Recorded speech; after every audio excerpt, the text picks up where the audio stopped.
নাম আছে আমরা কি করে বুঝবো? আমি তো দেখেছি, আগে বলেছি বলে ও নাম থাকে। তারপর যেটা করার দরকার আমাদের অঞ্চলে গিয়ে ডেথ সার্টিফিকেট বার করানোর কথা 3 মাসের মধ্যে বলেছে, বের করেছি। 30-40 জন মৃত ভোটার লিস্ট আছে, এখানে নেই।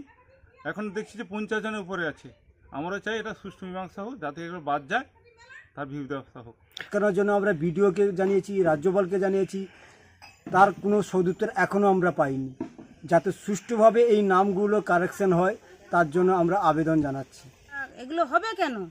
এগুলো প্রশাসন কেন দায়িত্ব নিচ্ছে না? তারপর আমার স্বামী ওই প্রতিবাদ করে বলে, সমস্ত বিষয় নিয়ে প্রতিবাদ করে বলে আমার স্বামীর নামে 3-4টে কেস দিয়ে দিয়েছে। বলে রেশন কার্ড জমা দিয়ে দাও, সেটাও জমা দিয়েছি। 2 মাসের মধ্যে রেশন বন্ধ করে দিয়েছে। আর পঞ্চায়েত এলেই সব গন্ডগোল হয়। মৃত ভোটার লিস্ট নিয়ে পঞ্চায়েত রাত্রিবেলা ভোট দিতে যাচ্ছে, ছাপা ভোট হয়, সে যাতে বাদ যায়, সুষ্ঠু মীমাংসা, সেটা আমরা চাই। আমি চাই এটা ভোটার লিস্টে নাম বাদ দেওয়া হবে। কেটে দিতে হবে। যে 10 বছর আগে মারা গেছে তার নাম কি এখনো থাকা যদি উচিত তাহলে থাকবে। আপনারা যেটা সিদ্ধান্ত করবেন সেটাই হবে। ভোটার লিস্ট রেডি করে আমার সব দলের কর্মীরা থেকে এই ভোটার লিস্ট রেকটিফাই করা হয়। তা এটা সর্বজন বিদিত মাননীয় মুখ্যমন্ত্রী মমতা বন্দ্যোপাধ্যায় এই ভোটার লিস্ট সংশোধনের জন্য যে ভোটারে কারচুপি করা হচ্ছে ভোটার লিস্টে, যেটা বিজেপি করে চলেছে একটা এজেন্সিকে দিয়ে, তার বিরুদ্ধে আমাদের মাননীয় মুখ্যমন্ত্রী মমতা বন্দ্যোপাধ্যায় নির্দেশ দিয়েছেন। তার নির্দেশক্রমে সদ্য আমাদের ভারপ্রাপ্ত মন্ত্রী বঙ্কিমচন্দ্র হাজরা মহাশয় আমাদের সাগর ব্লকের সকল তৃণমূল কংগ্রেস কর্মীকে এ ব্যাপারে সজাগ থেকে যাতে নির্দিষ্টভাবে সকল ভুয়ো ভোটার, মৃত ভোটার তালিকা থেকে বাদ দেওয়ার জন্যে আমরা তৃণমূল কংগ্রেস কর্মীরা বদ্ধপরিকর। প্রত্যেক বুথ লেভেলে এটা অতি শীঘ্র আমরা করব এবং দক্ষ রাজনৈতিক কর্মী হিসাবে এটা তৃণমূল কংগ্রেস কর্মীরা করে দেখাবে।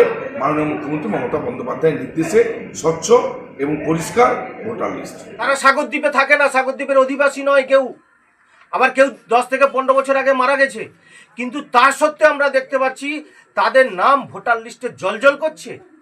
সবই তৃণমূল কংগ্রেসের আমলাদের সৌজন্যে, এবং এই সমস্ত ভোটাররাই তৃণমূল কংগ্রেসের সম্পদ।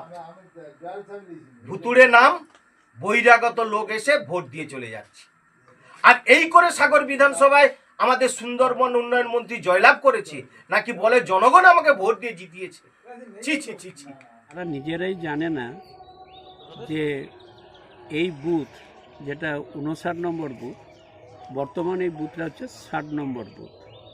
এই 59 নম্বর বুথ থাকাকালীন যারা মৃত হয়েছিলেন তাদের নাম অলরেডি ডিলিট হয়ে গেছে, এবং আমার পাশে বিএলও দাঁড়িয়ে আছে। বিএলও সাহেব তার লিখিত রিপোর্ট ওনার কাছ থেকে জানুন।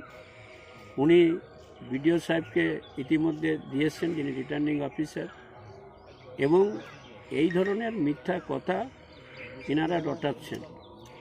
হ্যাঁ, এইভাবে মিথ্যা কথা বলে মানুষের ভোট পাওয়া যাবে না।